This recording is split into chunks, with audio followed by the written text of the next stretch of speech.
राजाओं की दूसरी पुस्तक 9वां अध्याय। कुल वचन 37।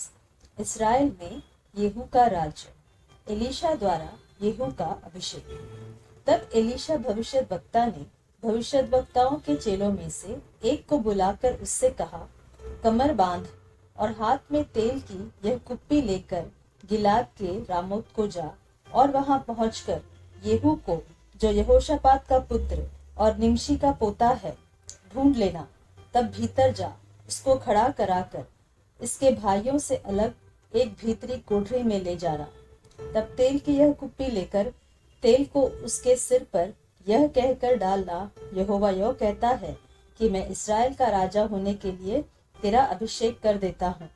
तब द्वार खोलकर भागना, विलंब न करना। तब वह जवान भविष्यद्वक्ता गिलाद के रामोत को गया। वहां पहुंचकर उसने क्या देखा कि सेनापति बैठे हुए हैं। तब उसने कहा, हे सेनापति, मुझे तुझसे कुछ कहना है।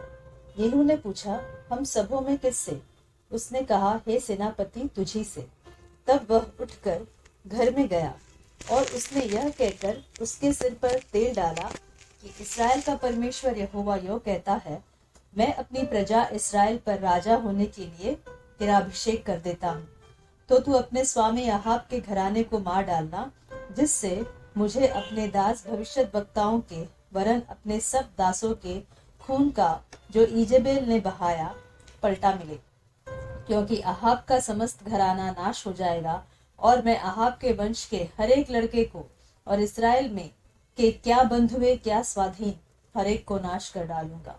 और मैं अहाब का घराना नबात के पुत्र यारोबाम का सा और अहिया के पुत्र बाशा का सा कर दूंगा, और ईजेबेल को इजराइल की भूमि में कुत्ते खाएंगे और उसको मिट्टी देने वाला कोई न होगा। तब वह द्वार खोलकर भाग गया। येहू इस्राएल के यहोराम को पराजित करता है। तब येहू अपने स्वामी के कर्मचारियों के पास निकल आया और एक ने उससे पूछा, क्या कुशल है? वह बावला क्यों तेरे पास आया था? उसने उनसे कहा, तुमको मालूम होगा कि वह कौन है और उससे क्या बातचीत हुई। उन्होंने कहा, झूठ है, हमें बता दे। उसने कहा, उसने मुझसे कहा तो बहुत, परंतु मतलब यह है कि यहोवा यह कहता है कि मैं इस्राएल का राजा होने के लिए तेरा अभिषेक कर देता हूँ। तब उन्होंने झट अपना अपना वस्त्र उतार के उसके नीचे सीढ़ी ही पर बिछाया और नरसिंगे फूंक कर कहने लगे, येहू राजा है। येहू जो निमशी का पोता और यहोशापात का पुत्र था, उसने योराम से राजद्रोह की गोष्ठी की। योराम तो सब इस्राएल समेत अराम के राजा हजाएल के कारण गिलाद के रामोत की रक्षा कर रहा था। परंतु राजा योराम आप अपने घाव का, जो अराम के राजा हजाएल से युद्ध करने के समय उसको अरामियों से लगे थे, उनका इलाज कराने के लिए इजराइल को लौट गया था। तब येहू ने कहा, यदि तुम्हारा ऐसा मन हो तो इस नगर में से कोई निकलकर इजराइल में सुनाने को न जाने पाए। तब येहू रथ पर चढ़कर इजराइल को चला जहां योराम पड़ा हुआ था, और यहूदा का राजा अहज्या योराम को देखने को वहां आया था।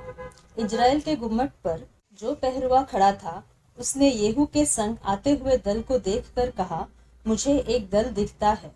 योराम ने कहा, एक सवार को बुलाकर उन लोगों से मिलने को भेज और वह उनसे पूछे, क्या कुशल है? तब एक सवार उससे मिलने को गया और उससे कहा, राजा पूछता है, क्या कुशल है? येहू ने कहा, कुशल से तेरा क्या काम? हटकर मेरे पीछे चल। तब पहरुए ने कहा, वह दूत उनके पास पहुंचा तो था, परंतु लौटकर नहीं आया। तब उसने दूसरा सवार भेजा और उसने उनके पास पहुंचकर कहा, राजा पूछता है, क्या कुशल है? येहू ने कहा, कुशल से तेरा क्या काम? हटकर मेरे पीछे चल। तब पहरुए ने कहा, वह भी उनके पास पहुंचा तो था, परंतु लौटकर नहीं आया। हाँकना निमशी के पोते येहू का सा है, वह तो बोहड़े की नाई हाँकता है। योराम ने कहा, मेरा रथ जुतवा। जब उसका रथ जुत गया, तब इस्राएल का राजा योराम और यहूदा का राजा अहज्या दोनों अपने अपने रथ पर चढ़कर निकल गए और येहू से मिलने को बाहर जाकर इजराइल नाबोत की भूमि में उससे भेंट की। येहू को देखते ही योराम ने पूछा, हे येहू, क्या कुशल है? येहू ने उत्तर दिया, जब तक तेरी माता इजेबेल छिनालपन और टोना करती रहे तब तक कुशल कहाँ। तब योराम रास फेर के और अहज्या से यह कहकर कि हे अहज्या, विश्वासघात है, भाग चल। तब येहू ने धनुष को कान तक खींचकर योराम के पखोड़ों के बीच ऐसा तीर मारा कि वह उसका हृदय फोड़कर निकल गया और वह अपने रथ में झुककर गिर पड़ा। तब येहू ने बिदकर नाम अपने एक सरदार से कहा, उसे उठाकर इजरायली नाबोत की भूमि में फेंक दे। स्मरण तो कर कि जब मैं और तू हम दोनों एक संग सवार होकर उसके पिता अहाब के पीछे पीछे चल रहे थे, तब यहोवा ने उससे यह भारी वचन कहलवाया था कि यहोवा की यह वाणी है कि नाबोत और उसके पुत्रों का जो खून हुआ उसे मैंने देखा है, और यहोवा की यह वाणी है कि मैं उसी भूमि में तुझे बदला दूंगा। तो अब यहोवा के उस वचन के अनुसार इसे उठाकर उसी भूमि में फेंक दे।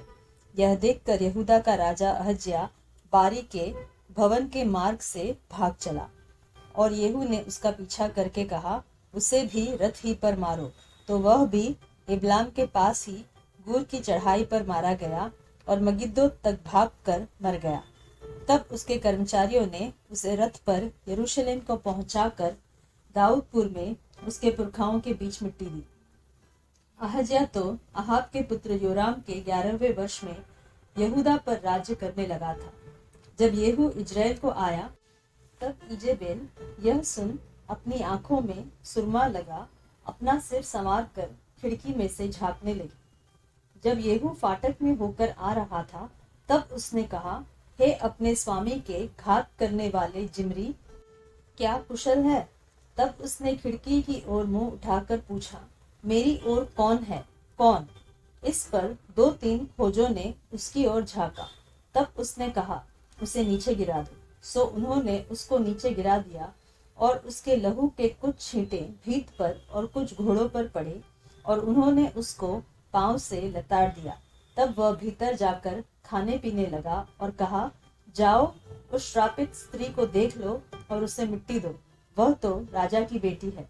जब वे उसे मिट्टी देने गए, तब उसकी खोपड़ी, पांव और हथेलियों को छोड़कर उसका और कुछ न पाया। सो उन्होंने लौटकर उससे कह दिया। तब उसने कहा, यह यहोवा का वह वचन है जो उसने अपने दास तिशबी एलिय्याह से कहलवाया था कि इजेबेल का मांस इजराइल की भूमि में कुत्तों से खाया जाएगा, और इजेबेल की लोथ इजराइल की भूमि पर खाद की नाई पड़ी रहेगी, यहाँ तक कि कोई न कहेगा यह इजेबेल है।